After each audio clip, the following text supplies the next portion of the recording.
One piece chapter 1160 is finally here and मुझे पता है मैं थोड़ा लेट हूँ इस टॉपिक को कवर करने में, बट मैं अभी क्या करूँ, मैं चैप्टर रिव्यूज यूजुअली बनाता नहीं हूँ, इसलिए मैं अभी सीख ही रहा हूँ कि कैसे तेजी से वीडियो बना के डाला जाए। ये सब बातें छोड़ो, मैं फाइनली चैप्टर पे आता हूँ। शुरुआत करते हैं कवर स्टोरी से। कवर स्टोरी में हमें दिखती है यामाटो जो कि पूरा वानो घूम के बैठ चुकी है। अब इसके पास दो चॉइस है, या तो यहाँ पे रह के वानो को प्रोटेक्ट करे या फिर इसके पापा जी ने जो जो चीजें इसको करने नहीं दी थी वो जाके करे। डिसीजन इसी को लेना है कि वानो में रहना है या फिर लूफी से मिलने सी जाना है। अब हम लोग चैप्टर की बात करते हैं। चैप्टर लगभग वहीं से स्टार्ट हो रहा है जहाँ पे पिछले चैप्टर में खत्म हुआ था। यहाँ पे अनाउंसर्स गॉड वैली के ह्यूमन हंटिंग कॉन्टेस्ट के सुपर रेयर रैबिट्स यानी कि डेवी क्लैन के मेंबर्स को अनाउंस कर रहा है और हमें बहुत सारे डेवी क्लैन के मेंबर्स स्टेज पे भी दिखते हैं। सारे ही साइज के डेवी क्लैन के मेंबर्स हैं, इसमें से एक दो की फिजिक थोड़ी सी ज्यादा अनयूजुअल लग रही है। या तो ये डेवी क्लैन के कारण हो सकता है या फिर वन पीस में तो पता ही तुम लोगों को किसी भी कैरेक्टर की अजीबो गरीब बिल्ड होती है। हम लोग फिर देखते हैं कि सेलेस्टियल ड्रैगन इनको ऐसे हेट करते हैं जैसे ये लोग सेलेस्टियल ड्रैगन के घर में हक के भाग गए हो। सेलेस्टियल ड्रैगन्स का हेट इतना ज्यादा बेसलेस होता है कि मैं कभी कभी सोच में पड़ जाता हूँ कि क्या इन लोगों को बचपन से ही स्कूल कॉलेज में ये पढ़ाया जा रहा है। चैप्टर 1 बुकानेर। भाई ये लोग बहुत ज्यादा बड़े बड़े, मैंने सुना है 3-4 लोगों का खाना अकेले खा जाते हैं। इन लोगों को तो हेट मिलनी चाहिए पूरी। Chapter 2 Davy clan. भाई डेवी क्लैन को हम लोग क्यों हेट करते हैं? हमें क्या, हमें तो बस हेट करने से मतलब है। सेलेस्टियल ड्रैगन्स की ये सब हरकतें तो खत्म नहीं होंगी। ये लोग डेवी क्लैन के मेंबर्स को बस मुंह से अटैक नहीं कर रहे हैं, इन लोगों के पास जो भी चाकू छुरी है फेंक के मार रहे हैं उन लोगों को। अनाउंसर भी एक पल के लिए टेंशन में आ गया है कि भाई लोग अभी रुक जाओ, अभी गेम स्टार्ट नहीं हुआ है, मौका मिलेगा सबको मौका मिलेगा इनको मारने का।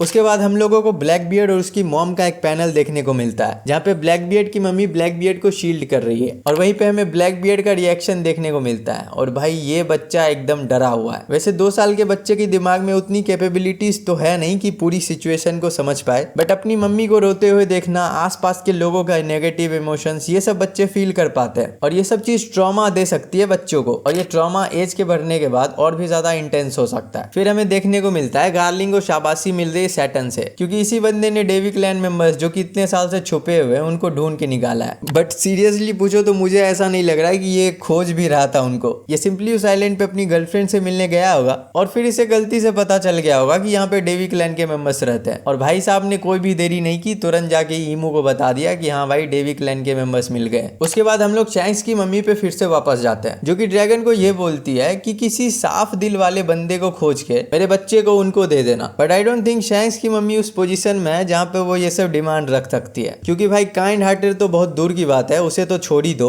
अभी तो बस गार्लिंग को छोड़ के किसी भी और पर्सन के हाथ में ये दोनों बच्चे चले जाए तो वो ठीक है। और भाई ड्रैगन जितना दिखता है उससे बहुत अच्छा बंदा है, क्योंकि एक रैंडम औरत ने उसको आके अपने बच्चे दे दिए और ड्रैगन के जीवन की उस टाइम की सबसे बड़ी रिस्पॉन्सिबिलिटी ये बन गई कि उन बच्चों को सेफ्टी तक ले जाना है, जो कि ये शो करता है कि ड्रैगन कितना ज्यादा काइंड हार्टेड है। ये मन में सोच रहा है कि मुझे पता नहीं तुम कौन हो, बट मैं तुम्हारे बच्चे को बचाना चाहता हूँ और मैंने अगर इन्हें नहीं बचाया तो मैं जीवन भर इस चीज के बोझ में रहूंगा। उसके बाद ह्यूमन हंटिंग कॉन्टेस्ट का जो अनाउंसर है वो फाइनली गेम की स्टार्टिंग का अनाउंसमेंट कर देता है। गेम्स के रूल काफी सिंपल हैं। आपको 1 घंटा दिया जाएगा आइलैंड में दौड़ने के लिए, छुपने के लिए, जो करना है आपको वो कर सकते हैं। बस आपको 3 हफ्तों तक जिंदा रहना है और अगर आप जिंदा रह गए तो आपको जिंदा छोड़ दिया जाएगा। और एक चीज जो थोड़ा ज्यादा हिट कर रही है यहाँ पे वो ये है कि गॉड वैली के जितने भी ज्यादा सिटीजन्स हैं वो काफी ज्यादा कंफ्यूज हैं कि एक्चुअली में हो क्या रहा है यहाँ पे। क्योंकि भाई ऐसा तो होता नहीं कि हर दूसरे दिन ये लोग ये वाला गेम खेल रहे हैं कि इन्हें पता है रूल्स क्या है, कैसे छुपना है, ये सब। भाई इन लोगों के लिए ये तो फर्स्ट और लास्ट गेम है इनके लाइफ का, इसलिए ज्यादातर जो लोग हैं वो कंफ्यूज हैं कि क्या ये लोग सही में हमें मारने वाले हैं। और डर तो ऑब्वियसली रहेगा ही। इन लोगों के मन में अभी भी ऐसा ही चल रहा है कि अगर हम लोगों ने 3 हफ्ते काट लिए तो फिर हम बच जाएंगे, जो कि एब्सोल्युटली इम्पॉसिबल है। फिर ये लोग दौड़ दौड़ के छुपने का ट्राई करते हैं और सेलेस्टियल ड्रैगन्स अपने ऑस्ट्रिच पे बैठ के हंटिंग को शुरू करते हैं। फिर हमें एक पैनल देखने को मिलता है एक कपल्स का।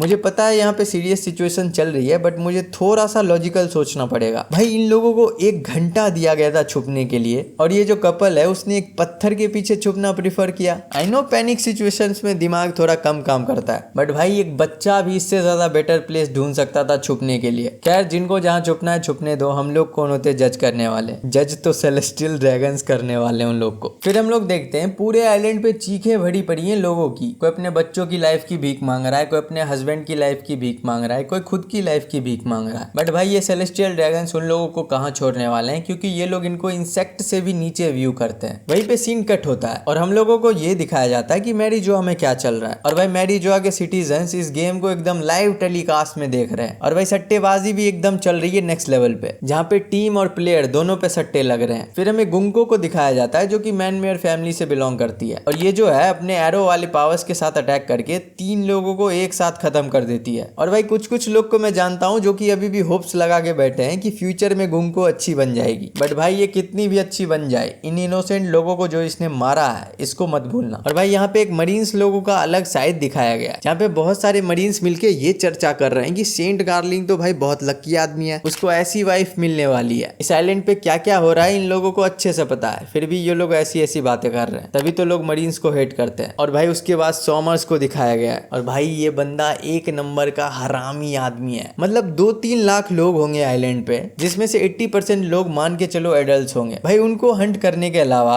ये बंदा एक बच्चे को बुली कर रहा है। वो बच्चा पेड़ पे चढ़ के छुपा हुआ है, जो कि पिछले वाले कपल से तो ज्यादा ही अच्छा है। और पता नहीं कैसे इस बंदे की नजर उस पे पड़ गई, और भाई इसने पेड़ के चारों ओर कांटे बिछा दिए हैं कि बच्चा अगर गिरे तो उन कांटों पे ही गिरे। वहीं पे उस बच्चे का बाप एकदम दौड़ते हुए आता है कि भाई मैं तो कैच कर लूंगा अपने बच्चे को, बट आई डोंट थिंक वो वहां पे उसको कैच कर पाया। और ये दोनों की कहानी यहीं पे खत्म होती है। फिर हमें ड्रैगन को फिर से दिखाया जाता है, जिसका कंप्लीट मेंटल ब्रेकडाउन हो रहा है। ये अपने मन में रीजन कर रहा है कि अगर ये सेलेस्टियल ड्रैगन्स के खिलाफ जाता है तो सेलेस्टियल ड्रैगन बस इसको नहीं मारेंगे, इसके साथ साथ इसके टीम में जितने भी ज्यादा सोल्जर्स हैं सबको मार दिया जाएगा। और भाई ये सब सोच के उल्टी पुल्टी कर रहा है। मैं कंफर्म तो नहीं हूँ, बट ड्रैगन उस टाइम मनी मन गाप को जरूर गाली दे रहा होगा। इसी सब चीज के दौरान ड्रैगन पहली बार इवानकोव और कुमा से मिलता है, जहाँ पे इवानकोव कुमा और अदर स्लेव्स को मोटिवेशन दे रही है कि हम लोग अभी भी यहाँ से निकल सकते हैं। उसी सब के बीच में एक सेलेस्टियल ड्रैगन आ जाता है जो कि कुमा पे बंदूक तान देता है, बट उससे पहले वो कुमा को शूट करे ड्रैगन ने उसी को शूट कर दिया। एंड आई थिंक ड्रैगन ने यहाँ पे ट्रैंकुलाइजर बुलेट का यूज किया है, क्योंकि आई डोंट नो ड्रैगन ऐसा बंदा लग रहा है यहाँ पे जो कि किसी की जान नहीं ले सकता है। हंटिंग गेम अभी स्टार्ट ही हुआ था कि मजा को और बढ़ाने रॉक्स पायरेट की एंट्री हो जाती है, और रॉक्स पायरेट्स के अलावा वहां पे और भी कई ज्यादा छोटे मोटे पायरेट क्रू आ जाते हैं। और फिर हमारे सामने बहुत ही ज्यादा खतरनाक डबल स्प्रेड देखने को मिलता है, जिसमें सारे रॉक्स पायरेट्स को दिखाया गया है। और रॉक्स ने अपने क्रू को इंस्ट्रक्शन दे दिया है कि भाई हम लोग इन लोग से लड़ने के लिए टेम्पररी टीम अप कर लेते हैं, फिर हमें जो खजाना मिलेगा वो घर जाके बांट लेंगे। बट रॉक्स पायरेट्स के जितने भी मेंबर्स यहाँ पे आए हैं उनको तो बस शैकी चाहिए, और शैकी को कैसे बांटेंगे ये लोग। और ये सारे कैरेक्टर्स अपना कुछ डायलॉग मारते हैं, जिसकी बात हम लोग इस वीडियो में उतनी नहीं करने वाले, बट वही नॉर्मल स्टफ है शैकी के बारे में, डेविल फ्रूट्स के बारे में, यही सब चीज के बाद फाइनली रॉक्स पायरेट्स एक्शन में कूद जाते हैं। और रॉक पायरेट्स के आने से पूरा सिचुएशन यहाँ चेंज हो चुका है। यहाँ पे एक पूरा पैनिक सिचुएशन क्रिएट हो गया है, जहाँ पे हंटिंग गेम अब उतना इंपॉर्टेंट नहीं रहा। सारे सेलेस्टियल ड्रैगन्स यहाँ से दुम दबा के भाग रहे हैं, और मरीन्स लोग उन लोगों को सेफ्टी तक ले जा रही है। और इसी सब केओस के बीच में ड्रैगन शैंक्स और सैमरॉक को वहां से बचा के भागता है। एंड लगभग उसी टाइम हमारे गॉड वैली के सेकंड की प्लेयर की एंट्री हो जाती है। Roger pirates finally God valley में इंटर कर चुके हैं, और मरीन्स लोग की हमेशा की तरह ये सब देख के फट चुकी है। हमें एक पेज में रॉजर पायरेट्स दिखते हैं जो कि एकदम लड़ने के लिए तैयार है। रॉजर अपने क्रू को बोलता है कि भाई मैं तो शैकी को बचाने जा रहा हूँ, तुम लोगों का तो कोई चांस ही नहीं है उसके साथ, इसलिए तुम लोग बस खजाना लूटने पे ध्यान दो। और रॉजर पायरेट्स जो है रॉजर को ही रौंद के आगे बढ़ जाते हैं शैकी को बचाने। फिर हमारे गॉड वैली में थर्ड की प्लेयर होली नाइट्स असेंबल हो जाते हैं, जहाँ पे हमें 2 नई होली नाइट्स इंट्रोड्यूस किए जाते हैं। एक तो ये किलिंगम जैसे लगने वाली लड़की जिसके माथे पे वोल्केनो है बाय द वे, और फिर ये एक क्रीचर जो कि पोलर बियर, याक और यति को मिला दो तो कुछ ऐसा ही दिख रहा है ये। फिर हमें देखने को मिलता है व्हाइट बियर्ड और शीकी साथ में मिलके मरीन से लड़ रहे हैं, और भाई ये लोग मरीन्स को एकदम डिस्ट्रॉय कर रहे हैं, और पायरेट्स लोग मरीन्स को ओवरवेल्म कर ही रहे थे। किसी बीच हमारे गॉड वैली के 4th की प्लेयर की एंट्री हो जाती है। I am talking about monkey D गाफ। गाफ finally God valley पहुंचने वाला है, और भाई इसकी शिप अभी तक गॉड वैली से टच भी नहीं हुई है। उससे पहले से ही इसने पायरेट्स लोगों की बैंड बजानी चालू कर दी है, जहाँ पे ये अपने शिप से ही कैनन बॉल्स फेंक रहा है, और पायरेट्स जो कि आइलैंड पे है वो वहां पे फट रहे हैं। और इसी सब चीज के साथ गॉड वैली का फाइनल सेटअप कंप्लीट हो चुका है। अब बस ओडा को बस एक ही चीज करनी है, वो है फुल ऑन एक्शन ड्रॉ करना है, और फिर ये जो लोकी फ्लैशबैक चल रहा है वो एकदम गोटेड हो जाएगा। यहाँ पे इतने ज्यादा मैचअप्स गॉड वैली पे पॉसिबल हैं कि लोग तो एक्साइटेड होने ही वाले हैं। तुम लोग कमेंट करके ये बताओ कि तुम्हें क्या लगता है कौन किससे लड़ने वाला है गॉड वैली पे। और अगर तुम लोगों को ये वीडियो पसंद आया हो तो मेरे चैनल को सब्सक्राइब कर लो। 1K सब्सक्राइबर में अभी भी 300 सब्स बचे हुए हैं, और वीडियो को लाइक भी कर देना। इसी के साथ इस वीडियो को हम लोग यहीं एंड करते हैं। See you in the next one.